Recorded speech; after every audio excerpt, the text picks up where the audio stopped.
இன்றைக்கி காலையில் நம்ம வீட்டில் என்ன சாப்பாடுன்னு பார்த்தீங்கன்னா சுட சுட சோறுங்க. சூடாக சோறு செஞ்சுருக்கோம். தினை அரிசி சோறுங்க. பாசி பருப்பு போட்டு பருப்பு கடைஞ்சிருக்கோம். குழந்தைங்க நூடுல்ஸ் கேட்டாங்க, நூடுல்ஸ் இப்பி நூடுல்ஸ் செஞ்சுருந்தாங்க. கேரட் முட்டைக்கோஸ் போட்டு தேங்காய் பூலாம் போட்டு பொரியலுங்க. கோஸ் பொரியல், குழந்தைக்கு தனியாக காரம் இல்லாமல் கோஸ் பொரியல். வீட்டில் வரவுத்துனா கெட்டியான எருமை தயிர், சூப்பரான எருமை தயிருங்க.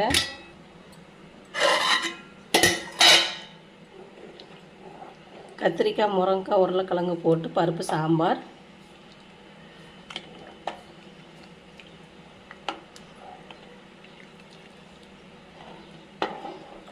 பாசி பருப்பு சாம்பாருங்க. அப்புறம் பால் காஞ்சி